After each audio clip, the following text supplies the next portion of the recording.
Frederick Rothwell Holt was born in 1887. He was aged 27 in 1914 when, like many men his age, he joined the army to fight in World War I.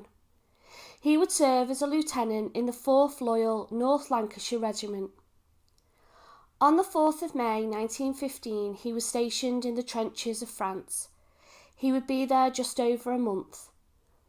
On the 10th of June, he was sent home following the Battle of Festubert, suffering from chronic rheumatism and shell shock, which would develop into depression. In June 1916, he resigned because of his ill health. He travelled to a rubber plantation in the Malay States to recuperate.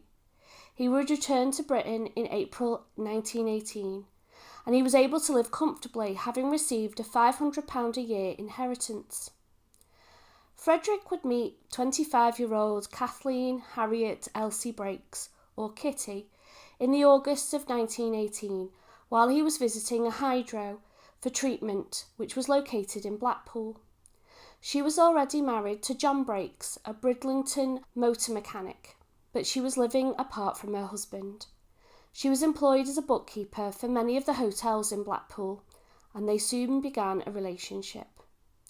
In August 1919, he attempted to take out life insurance for Kitty. He made proposals first to Atlas and then to Prudential for policies of £10,000 on her life and then the same for him. However, the companies were suspicious of such a large amount and pointed out that he had no insurable interest in Kitty's life because they weren't married. Eventually, Royal London granted a £5,000 policy on her life. The first premium of £105 was paid by Kitty in November 1919, using money given to her by Frederick, and the policy went into place at the end of November.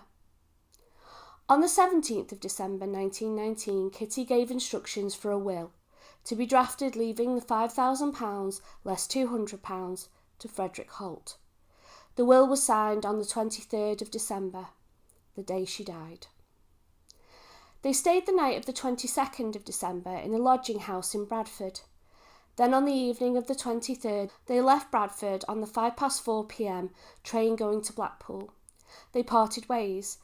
Frederick got the train to Ansdell and went on to Lytham, where he was living, and Kitty went on to Blackpool. They arranged to meet that night at a spot near Manchester Home, by the sand dunes, about halfway between Blackpool and Lytham. Kitty enjoyed dinner at the Palatine Hotel, where she was staying, and left at about 8:30 p.m, asking a waitress for directions to Lytham. Frederick was seen about the same time boarding a tram near the Manchester Home. He would later be seen by a tram driver about 10:30 p.m, waiting by the road not far from Manchester Home before boarding the tram back to Lytham. Early on the morning of Christmas Eve, Kitty was found dead, lying in the sand dunes by a farmer from Crossshack Farm out collecting driftwood at the beach in St Anne's-on-Sea. She was fully clothed and lying on her back, about 20 yards from the high water mark. She had been shot 3 times. Her bank book was found in her possession, so the police could quickly identify her. She was still wearing several items of valuable jewellery, and her cash was still in her handbag. Robbery was discounted as a motive. At post-mortem, it was discovered a bullet had entered behind her left ear and passed out under the chin. Another bullet had grazed her left cheek, and a third had lacerated her left thigh. She also had a wound on her head that was caused by a blunt instrument. The day after the murder, Frederick visited the Palatine Hotel and ordered lunch for himself and Kitty, and inquired if she was in her room.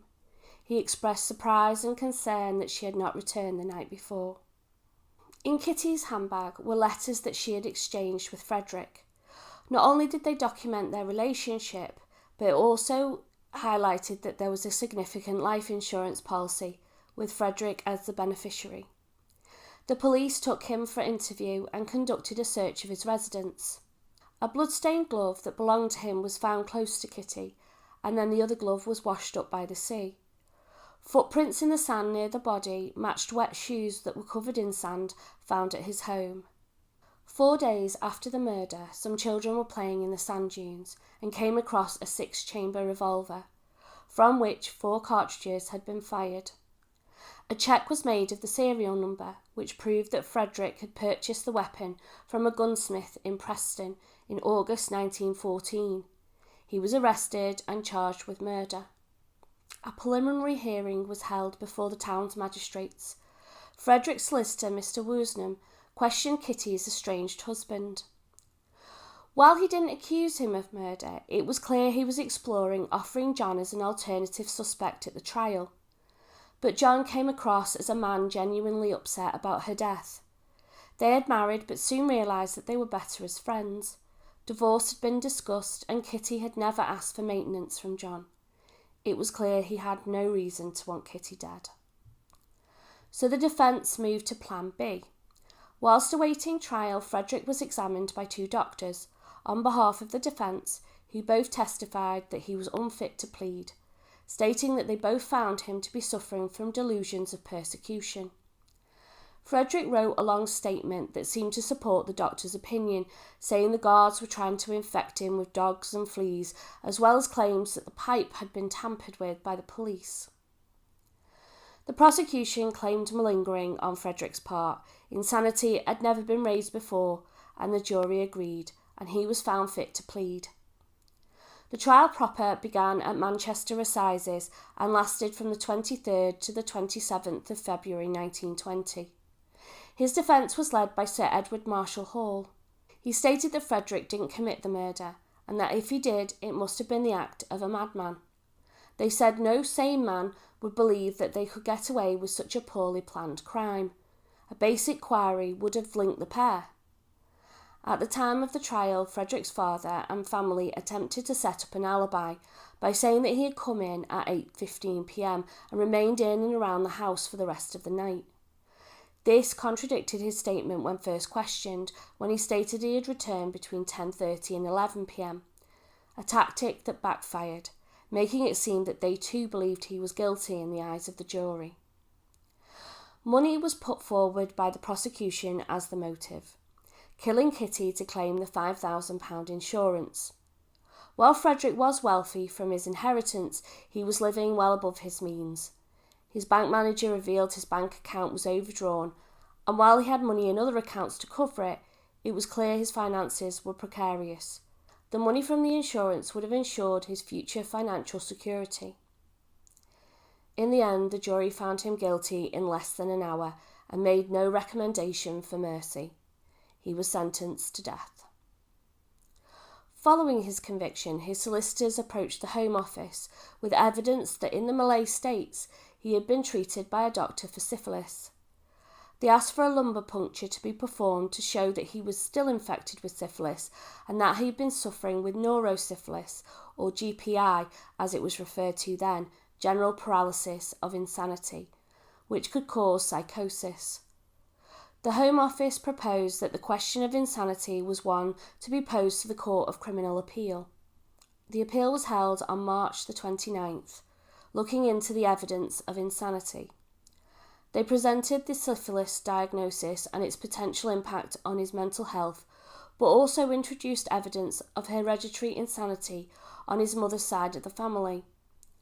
The superintendent of a private asylum in Essex testified that a female cousin was admitted in July 1914, suffering from, quote, chronic delusion and insanity with dementia. An old servant of Richard Rothwell, Frederick's maternal grandfather, recalled his odd behaviour, insisting everything he ingested was tasted or tested to make sure it hadn't been poisoned. The Lord Chief Justice said, quote, "It is impossible to arrive at a conclusion this murder was committed for any purpose as it seems to than that of gain of the money represented by the insurance policy." The appeal was ultimately dismissed. Frederick Holt, aged 32, was executed at Strangeways Prison on the 13th of April 1920 by John Ellis. Thank you for watching. Please like and subscribe and let me know what you think of this case in the comments below, and I look forward to welcoming you in the next one.